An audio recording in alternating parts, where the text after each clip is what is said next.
So I got a recent call from a financial advisor who worked with a family of a young man who had he was really fortunate. He's one of those folks who's gifted athletically to the extent that he's moved through high school and college athletics and now is embarking upon a pro career. His family had done a lot of things right. They had made sure that not only did he have a good home foundation and a lot of love and support, but that as he starts to earn money, they're working with a financial advisor who's making sure that he's educated so he can make good decisions going forward. He'll have an opportunity to make money faster than most people in their early 20s will do. So it's really important that he get up to speed quickly. Part of that conversation with the financial planner was, hey, what happens if something happens to you? It was the standard estate planning conversation that a lot of really good financial planners have. They say, that there's a lot can be said for accumulating, for saving, for compounding, and growing assets, but you need a good plan in place so that if unanticipated things happen, the wealth doesn't dissipate and that it gets to the people they need. So as I thought about what kind of planning this gentleman's going to need, it occurred to me that it's not really that different than a lot of other folks his age who have finished whatever schooling they're going to do, whether it's finishing at high school or going through college or even advanced degrees. There comes a point where children become independent. And at that point, some estate planning is a really great idea. So today we're going to talk about what sort of planning a young person needs. I'm Jim Miskell with the Estate Planning Law Group of Georgia, and this is Let's Talk Estate Planning. If you're interested in estate planning issues and what the common options are out there and some factors to consider as you do some planning, you're in the right place. I'm an attorney more than 30 years in the state of Georgia, and that's where my practice is. It's the Estate Planning Law Group of Georgia.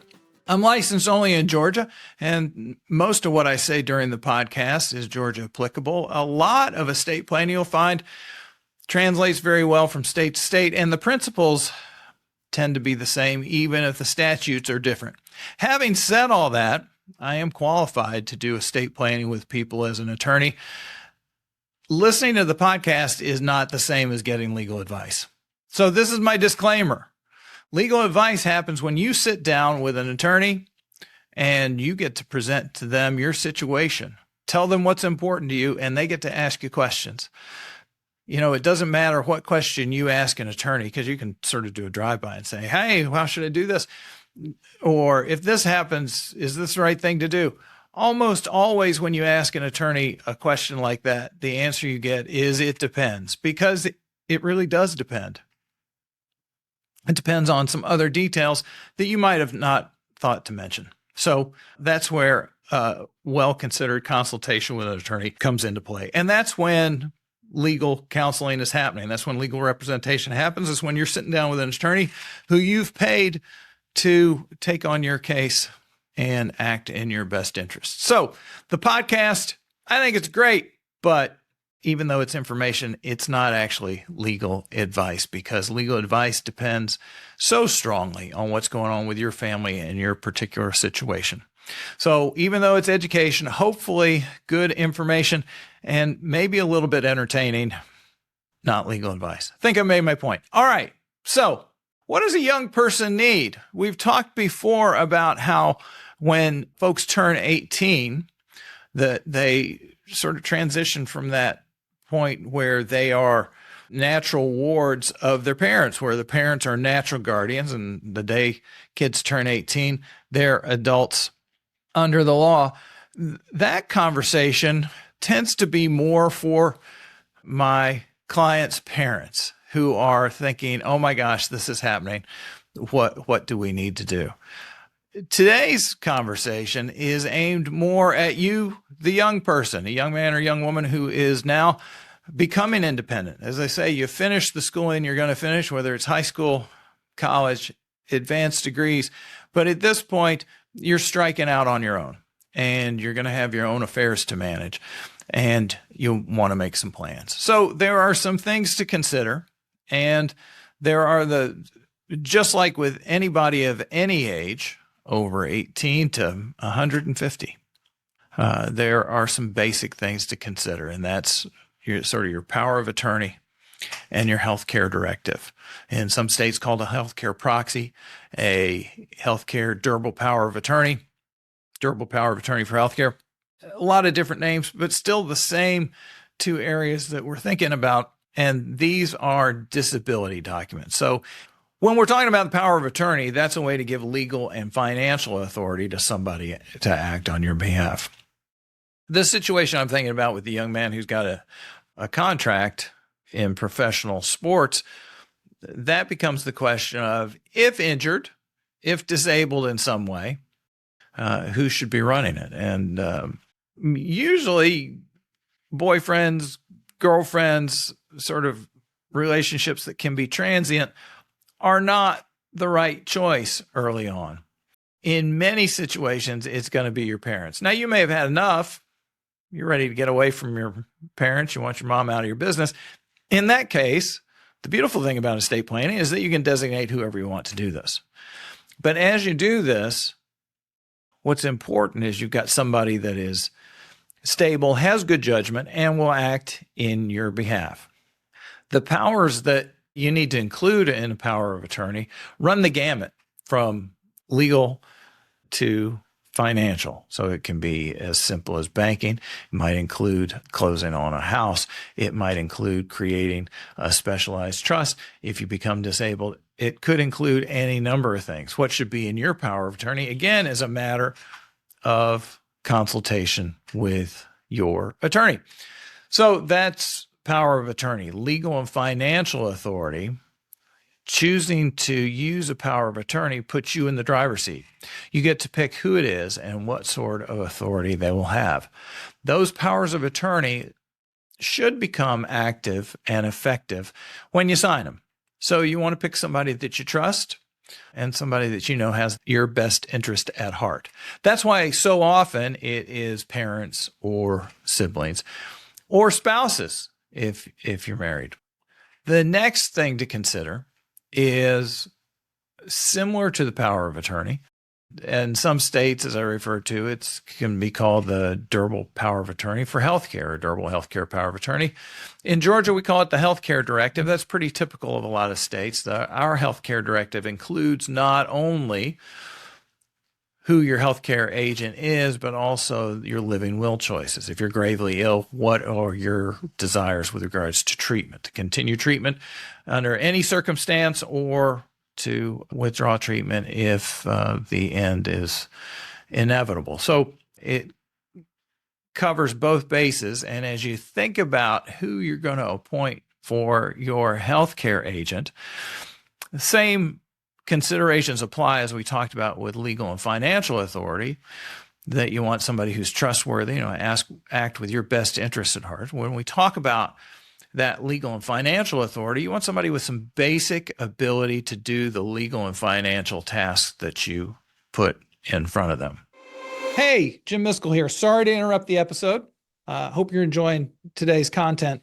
A lot of times when folks are thinking about this kind of thing, questions spring to mind. If you have questions, we like to do some question and answer episodes. So you can go to our website, letstalkestateplanning.com, and shoot us a message and say, hey, on the podcast, I'd like Jim to cover this on the next question and answer session. Or if it's hitting closer home, especially if you're a Georgia resident, of course, we can't give legal advice on the podcast because it's not specific for your situation. But if you got a situation that you need to handle, it's important to get that done. So letstalkestateplanning.com is how to contact the office. I'd love to talk with you about the specifics of your situation and make sure your estate plan is everything that your family should have it be. In the meantime, we're going to go back to the episode. Thanks for tuning in, and I hope to talk to you soon. Your legal and financial agent, though, does not suddenly have to be Warren Buffett smart with finances just because you've become injured, just because they're being called on to act for you.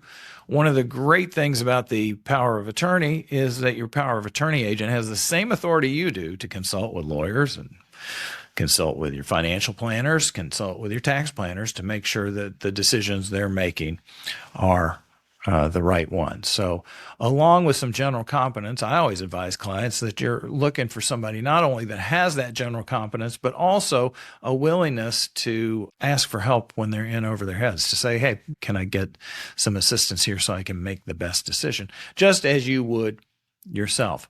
This is also true with the healthcare agent. They don't have to suddenly become a medical doctor just because you're in a situation where you've got medical care.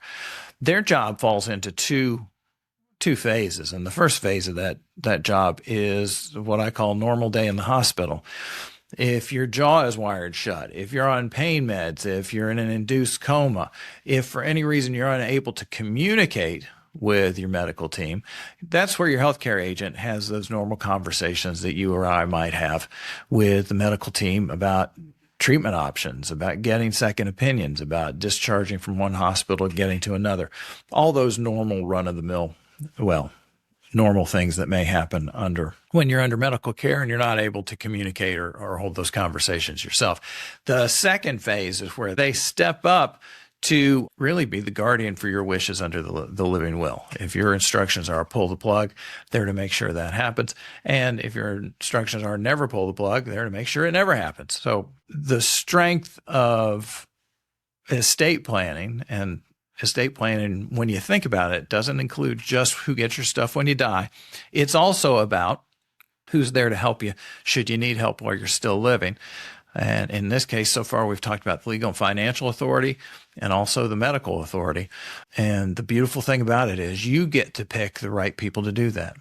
If you don't have planning in place, even as a young person, if those decisions need to be made, it won't naturally be the people that you love the most. It won't naturally be the people that you trust the most. It will be the people that are most successful at the probate court or at the courthouse in front of a judge saying, Judge, I should make those decisions for this young person.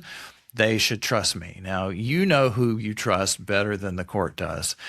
That's why making these decisions, although it seems maybe premature, you may be thinking, well, I'm young, I don't need to worry about this kind of thing. Anything can happen to anybody at any time. And by having this safety mechanism in place, you make sure that things don't fly apart, that you don't have people making decisions for you who have a different value system than you do, who have a different set of priorities and a different set of interests than you do. That's the strength of this planning, both with a healthcare directive and a power of attorney. You get to pick the people who are best suited to do that, and you're the best judge of that. Even though judges are doing their level best, and they're usually lovely people, they've never met you before. And more importantly, they've never met your family. And what can happen when you don't have these documents in place? If you don't have a power of attorney, if you don't have a healthcare directive, it can be a race to the courthouse by multiple family members to try and run your life, to try and make those decisions. Estate planning lets you select the right people so that there's no confusion, so you don't get decisions that don't match what you would want. So a lot of young folks are like, well, I don't really have a whole lot of property. Well, it's not just about what you have while you're alive.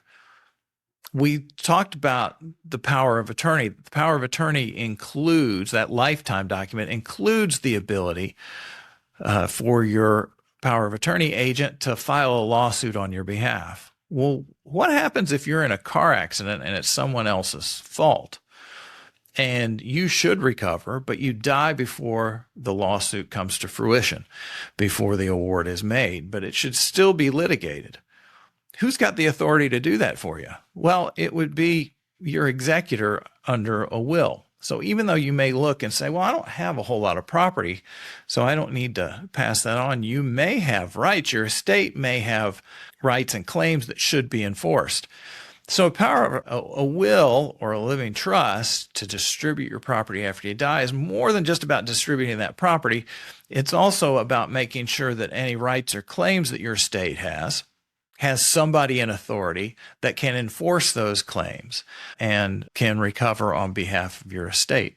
So even though you may look and go, well, I don't have a whole lot. I know. So we've talked about this, and this is not just young athletes who get out of school. Some folks who do very well in college and in their advanced degrees, they come out having done some internships and getting hired with pretty significant salaries. They do start to accumulate assets pretty quickly.